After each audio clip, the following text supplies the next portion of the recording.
பாண்டியநாடு மக்கள் இயக்கத்தின் நிறுவன தலைவர் நமது அண்ணன்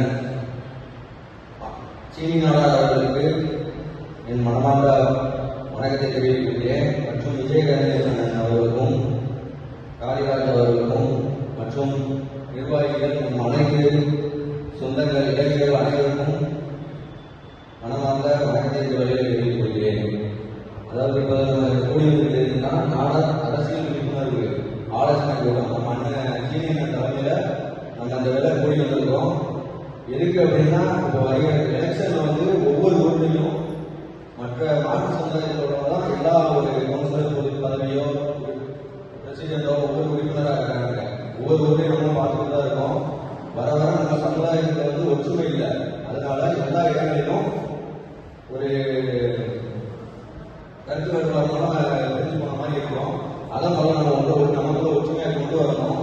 அதுபோக நம்ம இளைஞர்கள் ஒவ்வொரு ஊர்லையும் அவங்க இருக்கிற ஒவ்வொரு ஊர்லையும் அவங்க வீட்டில் சொல்லுங்க, நமக்கு தெரிஞ்ச பெரியவர்கள் தாய்மார்கள் சொல்லுங்க, நாடார் ஓட்டு நம்ம நாடார் சமுதாயத்துக்கு சொல்லி உரத்தை சொல்லுங்க. அதே போல சில பேர் வீட்டு சொல்லுவாங்க, அவங்க 1000 ரூபாய் கொடுப்பாங்க, அதெல்லாம் நம்ம ஓட்டு போடுவோம் அப்படின்னு நினைப்பாங்க. அப்படி யாரும் அது அந்த 1000 ரூபாய் வாங்கி வச்சுக்கோங்க, நம்ம செலவு தேவைப்படும் வாங்கி வச்சுக்கலாம். ஒரு பொங்கல் தேவைக்கு நம்ம காசு தான் கொடுக்க, அந்த செலவு வாங்கி வச்சுக்கலாம், தப்பு இல்லை. அதனால நீங்க வாங்கி வச்சுக்கோமா, வாங்கி வச்சுக்கோங்கப்பா, வாங்கி வச்சுக்கோங்க ஐயா வச்சு நம்ம யாரும் கொடுக்கணும், நம்ம சமுதாயத்தில் ஒரு ஆளுக்கு ஒரு குறிப்பிட்ட ஒரு சீட்டு கிடைக்கணும் அப்படின்னு சொல்லி அப்படி உள்ளவங்களுக்கு கிடைத்தால் மட்டும்தான் எனக்கு ஓட்டு உங்களுக்கு என்று சொல்லி நம்ம குறுக்கமாக நம்ம இருக்கணும். அதுக்கு நம்ம ஒற்றுமையான செயல்பாட்டால் மட்டுமே அது சாத்தியமாகும். அதை முதல்ல வேண்டிக் கொள்வீங்க. பிறகு நம்ம சமுதாயத்துக்கு நிறைய கருத்து வேறுபாடு இருக்கு. ஏழை பணக்காரன் இந்த மாதிரி ஒரு சில பேர் இருக்கிறாங்க. அதை குறிப்பாக சொல்ல ஒரு பொதுவாக சொல்றேன். அதே ஒரு ஊர்ல போய் எடுத்துட்டோம்னா இந்த மாதிரி குடும்பத்தில் ஒரு இறந்துட்டாங்க, நல்ல காரியம் இருக்கணும், அவனை காசு இருக்கா, காசு இருந்தா பார்ப்போம், இல்லைன்னா அவனாவே பார்த்துருக்கோம், அவனே பார்த்துருக்கோம், அப்படிதான் போறான்னு சொல்லி நம்ம சமுதாயத்தில் அந்த ஒற்றுமை யாரும் வர கிடையாது.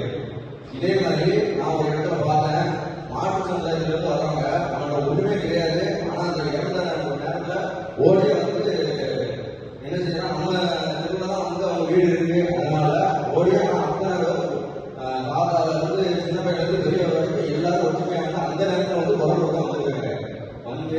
அவங்களுடைய வழியை நம்ம அந்த வாரியை கொண்டு போகணும்னு சொன்னா கூட அப்படிலாம் முடியாது, நாங்கள் எந்த வழியாக கொண்டு போகணும்னு சொல்லி அந்த ஒரு விஷயத்தை அந்த குடியாரம் கூட அவங்க ஒற்றுமையா செய்ய மாட்டாங்க. ஆனா அந்த ஒற்றுமை நம்மளால கிடையாது. அவனுக்கு தானே பிரச்சனை, நம்ம எதுக்கு இந்த மாதிரி செய்யணும் அப்படின்னு சொல்லி சேர்ந்து போறாங்க. தயவு செய்து இனிமேல் வருகிற காலத்தில் நடந்துகிட்டு இருக்கோம்.